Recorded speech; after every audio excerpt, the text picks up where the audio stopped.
Hi, this is Attack Cat 40, and I'm going to show you how to do a court summons on Runescape. This is one of my favorite games, Runescape, that I've been playing a long time. Okay, what you need here is a court summons, which is right here, and you have to read it. Okay, and it tells you what the case is. So I've been summoned to the Sears Village Courthouse to work on a case of Rick Turpentine versus the rich people. I have to present myself to the court clerk at my earliest convenience. Now I have to choose to prosecute or defend. I think I will defend this person. Okay, so what helps to in the court cases is to wear a ring of sheriffs, so which is what I have. Okay, so now I have that. And then you simply go to the courthouse, which is right here in Sears Village.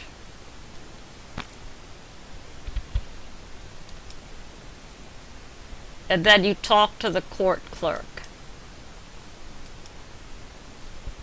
And then you want to hit court summons.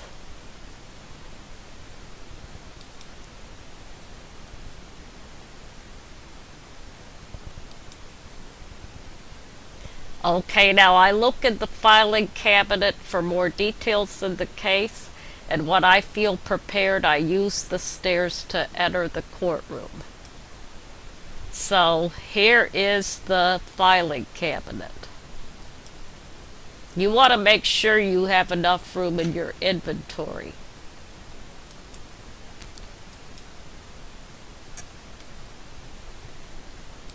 Okay, so I got my information. Now I read case report 1. Okay, now I match the fingerprint to those of the suspect. Okay. So, what I do is, the name is right here, so I've matched it.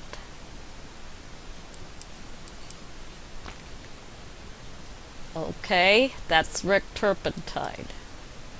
Now, I go to case report 2, circumstances and evidence.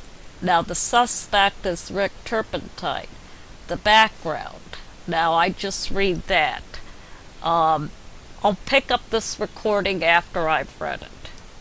Okay, what the case basically said is he was assaulting the citizens of Runescape and stealing, and there's enough evidence to arrest him, and that he assaulted somebody and a citizen in Falador, and he claims he was just redistributing wealth, and cites Oliver Bigard as one of the beneficiaries on the scheme. Now, what they found on him was face mask, crossbow, and a gold watch, and a fingerprint was extracted from the gold watch, and it had an engraving on it. Okay, let me look at the next piece of case report 3. Okay, character background. Let me stop this recording now. I'll pick it up after I've read it. Okay, what it basically says about the character background is that he was born to a rich family who fell on hard times, which is typical, that he felt it was unfair that the family became poor, so he just came upon a scheme to redistribute the wealth of Runescape. Now, the victim is Richard Maney, who's a successful businessman, and he was visiting Falador, one of the villages in Runescape, while he was attacked by the suspect. A character witness is Oliver B. Guard, and he exists by begging for free stuff and stealing things from markets around Falador. Okay. So now what I have to do now is interview the people in who are involved in this case. So I'm gonna go to Falador now and look for.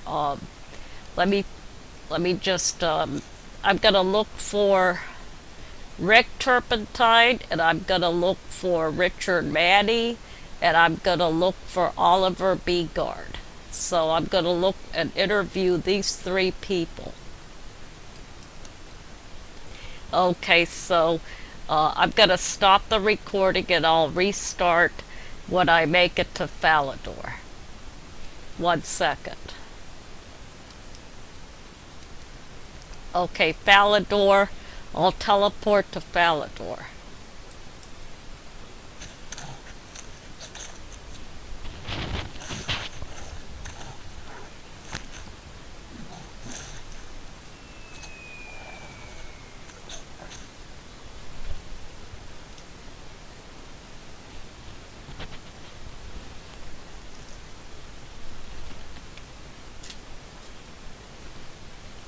Okay, this is the village of Falador.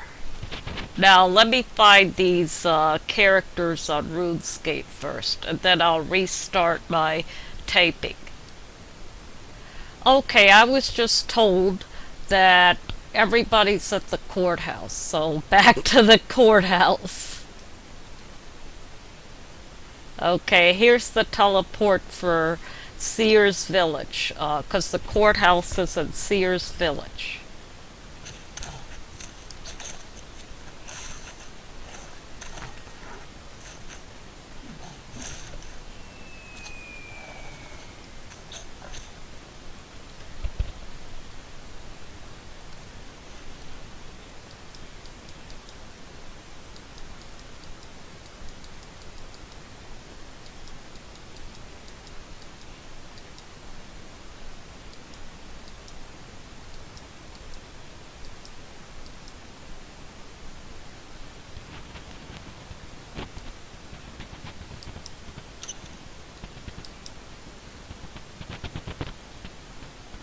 Okay, here's Rick Turpentine.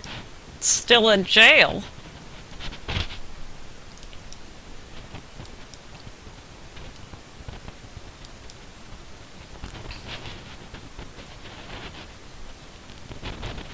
Okay, I'm questioning him about the alleged attack.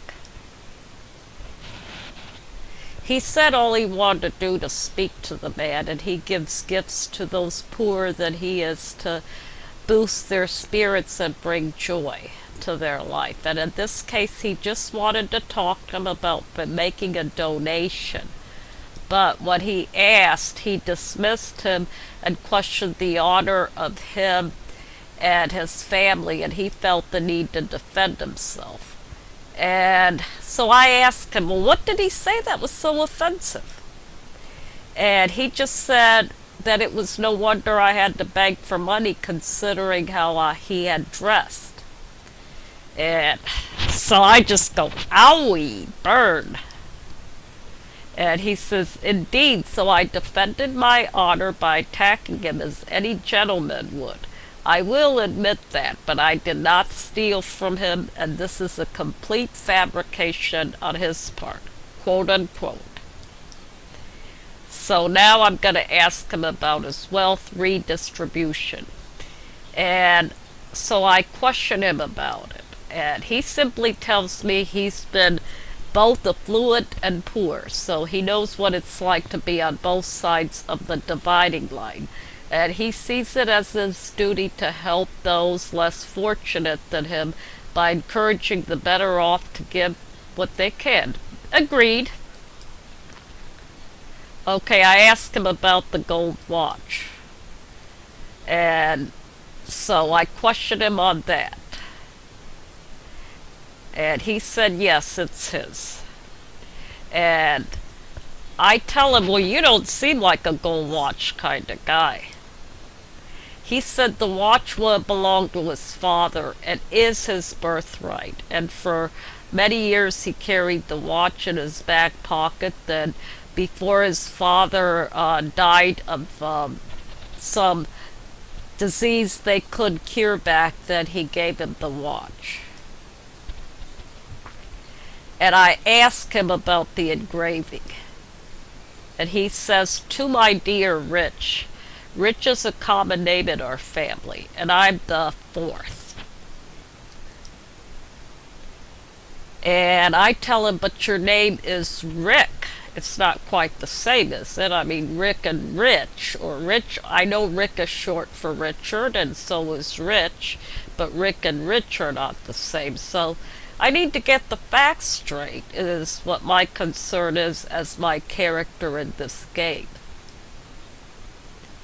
And Rick Turpentine says that's the alias he's developed for his wealth redistribution. I can never get that right for the scheme.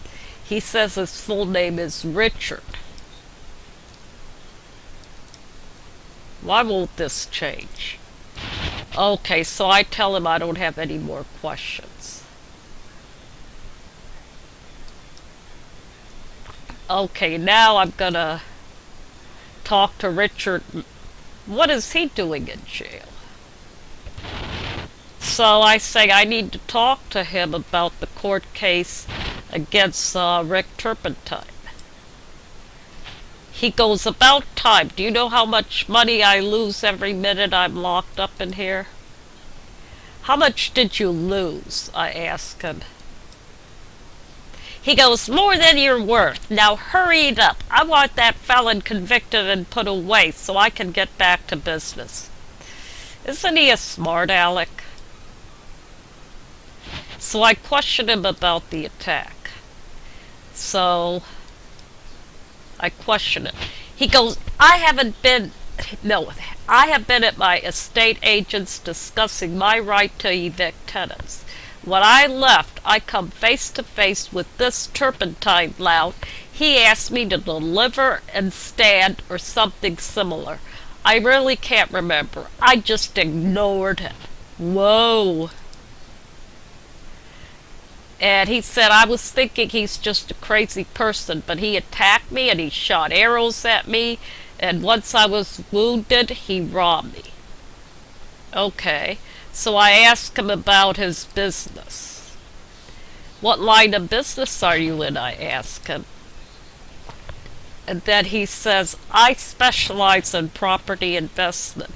I recently bought some rundown buildings in Varong. I plan to flatten them and develop some luxury buildings in their place. Okay, so now he wants to pretend to be a hotshot. And I ask him, what are the buildings currently being used for?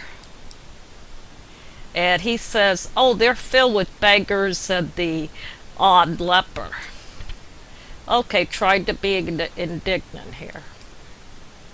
So I asked him about the gold watch. So I said, did he steal a gold watch from you? And he says, a gold watch. Oh yes, he did steal a gold watch from me. It's a prized possession. Liar, liar, pants on fire. So I asked him, can you remember what was engraved on it? He says, it had my fairy ring location, favorite fairy ring location engraved in it. So now I'm going to ask him why he's in jail. Why are you in jail? Turpentine's the accused one. He goes, tell me about it. I made it clear that I was too busy to appear for this case and demanded they let me go. Seems like this courthouse is above the law as they forced me to stay in this jail. Well, yeah, he deserved it. So I tell him, I don't have any more questions. Okay, so now I'm just going to go downstairs and hear the whole thing.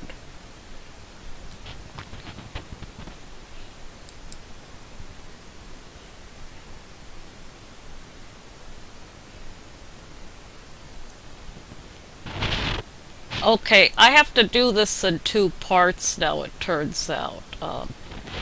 So, 1 second.